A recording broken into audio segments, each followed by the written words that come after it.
Halo, Assalamualaikum warahmatullahi wabarakatuh. Perkenalkan, nama aku Didia Meligia Lamsana dengan NIM akhir 249. Aku dari kelas manajemen investasi A dengan dosen pengampu Ibu Farahia Sartika MM.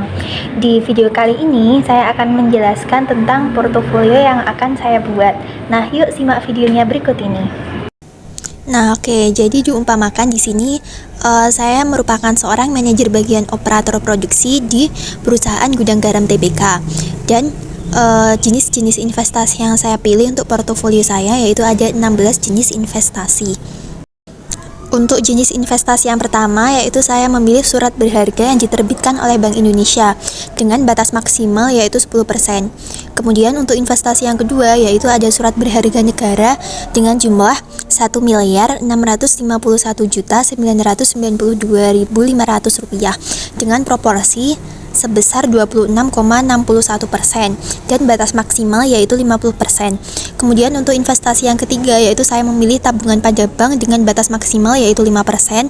Kemudian yang keempat saya memilih deposito on call pada bank dengan jumlah 41 juta dan proporsi 0,65%. Dan juga deposito berjangka pada bank dengan total jumlah yaitu 189.536.629 rupiah dengan proporsi yaitu 3,01%, sehingga batas maksimal antara deposito on call dan deposito berjangka pada bank yaitu senilai 60%. Kemudian yang ke 6 yaitu saya mengambil sertifikat deposito dengan batas maksimal 5%. Yang selanjutnya yaitu saya mengambil jenis investasi yaitu saham yang tercatat pada BEI atau Bursa Efek Indonesia dengan jumlah total yaitu 757.542.046 rupiah dengan proporsi yaitu 12,02% dan batas maksimal yaitu 25%. Selain itu saya juga mengambil reksadana. Nah, reksadana ini jumlahnya yaitu 71.637.852 rupiah dengan proporsi 1,14% dan batas maksimal yaitu 10%. Kemudian untuk MTN atau medium term notes yaitu dengan batas maksimal 5%. Kemudian untuk EBA atau efek beragun aset dengan jumlah 19.437.973 rupiah dengan proporsi yaitu 0,31% dan batas maksimal 10%. Kemudian untuk properti saya mengambil tanah, bangunan dan juga tanah dan bangunan. Untuk tanah sendiri total jumlahnya yaitu 55.207.500 rupiah dengan proporsi 0,87%. Sedangkan untuk bangunan yaitu 135.908.190 rupiah proporsi 2,15%. Dan yang terakhir yaitu ada tanah dan bangunan senilai 154.500.700 rupiah dengan proporsi 2,45%. Sehingga untuk batas maksimal dari investasi di bidang properti yaitu 20%. Kemudian investasi yang saya pilih selanjutnya yaitu ada penyertaan langsung dengan jumlahnya yaitu 1.343.600.960 rupiah dengan proporsi yaitu 21,32% dan batas maksimal yaitu 15%. Kemudian untuk RPRPO atau Repurchase Agreement batas maksimalnya yaitu ada 5%. Kemudian yang investasi yang saya pilih yang terakhir yaitu ada obligasi korporasi yang tercatat pada Bursa Efek Indonesia yaitu dengan jumlah 1.482.965.319 rupiah dengan proporsi yaitu 29,87% dan batas maksimal yaitu 35%. Sehingga untuk investasi yang saya cantumkan di portofolio saya untuk jumlah keseluruhannya yaitu ada 6.303.329.671 rupiah dengan total proporsi yaitu 100%.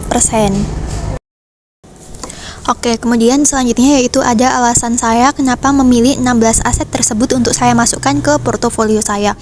Nah, yang pertama surat berharga yang diterbitkan oleh Bank Indonesia dengan proporsi 10%. karena saya rasa instrumen ini itu memberikan kestabilan dan likuiditas tinggi, penting untuk mengamankan sebagian dana dalam aset yang lebih aman. Kemudian untuk surat berharga negara dengan proporsi 26,61%, karena saya rasa surat berharga negara itu dianggap sebagai instrumen yang relatif aman dengan potensi return yang stabil dan memberikan perlindungan terhadap fluktuasi pasar yang lebih besar. Kemudian investasi yang ketiga yaitu tabungan pada bank dengan proporsi 5%. Nah, tabungan itu memberikan fleksibilitas dan akses mudah terhadap dana, tetapi batasan proporsi menunjukkan fokus pada instrumen investasi dengan potensi return lebih tinggi. Kemudian untuk deposito on call pada bank dengan proporsi 0,65%. Nah, deposito on call ini memberikan likuiditas yang tinggi dan dapat dimanfaatkan untuk kebutuhan operasional sehari-hari. Kemudian untuk deposito berjangka pada bank itu dengan proporsi 3,01%, karena saya rasa deposito berjangka pada bank itu memberikan return yang lebih tinggi dibandingkan tabungan dan juga mempertahankan tingkat likuiditas yang memadai. Kemudian yang keenam yaitu sertifikat deposito sebesar 5%, karena sertifikat deposito itu memberikan alternatif investasi dengan jangka waktu tertentu sehingga menambahkan diversifikasi dalam portofolio saya. Kemudian selanjutnya yaitu ada saham yang tercatat pada BEI dengan proporsi 12,02%. Nah, saham ini memiliki potensi return atau pengembalian yang tinggi dan dengan mencatatkannya di Bursa Efek Indonesia itu akan memberikan transparansi dan likuiditas. Kemudian untuk reksadana dengan proporsi 1,14%, karena saya rasa reksadana itu memberikan akses diversifikasi portofolio dengan dikelola oleh profesional dan mengurangi risiko individual terkait dalam saham tertentu. Kemudian untuk medium term notes atau MTN yaitu sebesar 5%, itu memberikan alternatif investasi dengan jangka waktu menengah, menambah fleksibilitas dalam manajemen risiko dan juga return. Kemudian yang ke-10 untuk efek beragun aset atau EBA. Ini dengan tingkat proporsi yaitu 0,31%. Nah, EBA ini memberikan diversifikasi tambahan melalui instrumen keuangan yang didukung oleh aset fisik serta memberikan kestabilan dan potensi return. Kemudian untuk yang ke-11, 12, dan 13 yaitu saya mengambil di bidang properti, yaitu ada tanah, bangunan, dan tanah dan bangunan. Tanah ini senilai 0,87%, untuk bangunan 2,15%, dan tanah dan bangunan dengan proporsi 2,45%. Nah, investasi di bidang properti ini akan memberikan kestabilan jangka panjang dan potensi pertumbuhan nilai aset. Kemudian selanjutnya yaitu ada penyertaan langsung dengan proporsi 21,32%. Nah, di sini penyertaan langsung itu memberikan kepemilikan langsung dalam bisnis dan juga menghadirkan potensi return yang lebih tinggi dengan keterlibatan aktif. Kemudian untuk yang ke-15 yaitu ada repurchase agreement atau repo sebesar 5%. Nah, repo ini memberikan fleksibilitas dalam manajemen likuiditas dengan keterlibatan dalam perdagangan surat utang jangka pendek. Kemudian aset yang terakhir yang saya pilih yaitu obligasi korporasi yang tercatat pada BEI atau Bursa Efek Indonesia dengan proporsi 15%. Nah, obligasi korporasi itu saya rasa memberikan potensi return yang lebih tinggi dibandingkan dengan SBN atau surat berharga negara. Nah, kemudian untuk analisis portofolio yang saya buat yaitu didasarkan pada diversifikasi yang mencakup 3 jenis aset utama.